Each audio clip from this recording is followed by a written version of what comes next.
Alright folks, this is a heart candle. I'm actually in test mode with it, and I want to talk to you about candle care. This candle went through like this is the third burn, but I want you to notice that I did not trim the wick after I burned it. And if you look through the flame, you can see that this is curling, and this is what happens when you don't trim the wick after you burn the candle. Now they're supposed to curl, and that helps keep the flame lower as they curl. But if you don't trim, occasionally you might be able to see it, but you'll see some at the top of the flame, some black smoke. There's black smoke right here, and if that doesn't bother you, that's fine. But that is the result of the wick inside the flame being too long and black. So this is what we use the snuffer for. The proper way to put a candle out is best to snuff it, and you have to just hold it over top.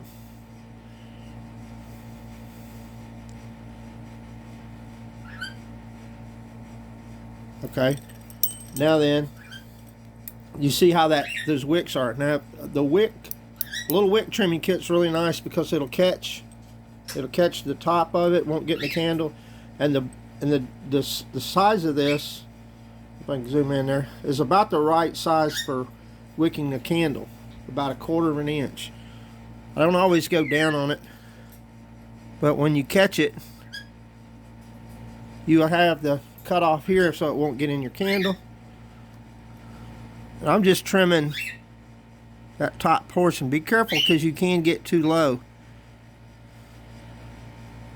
I'm saying on these, I don't necessarily, and ideally when you do this, you're not down in the melt pool,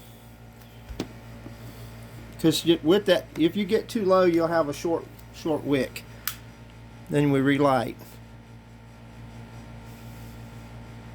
That one I may have got too far down, and you'll see the difference between if I'm low.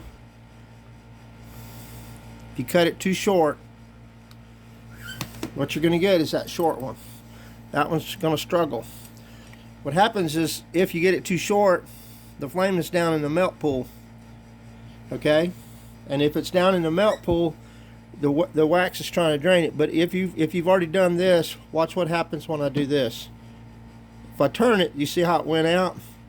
But what I'm also going to do is I'm going to cause the melt pool to be a little less, and then I'm going to relight it.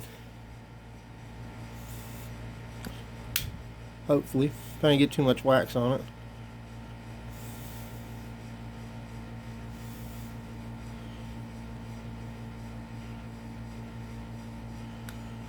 And see that, because that wax is on that wick, that's what's caused that problem. See how it's suffering?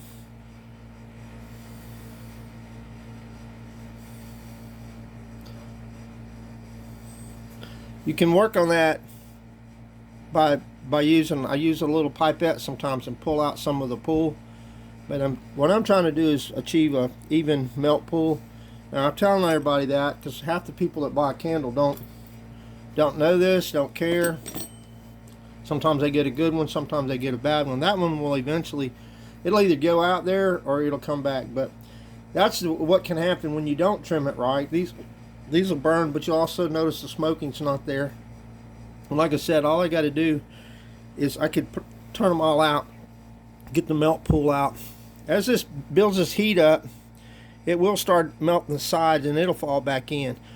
But if a candle wick is burning too hot, too fast, it'll burn down and then it'll drown out. So I hope that helps you.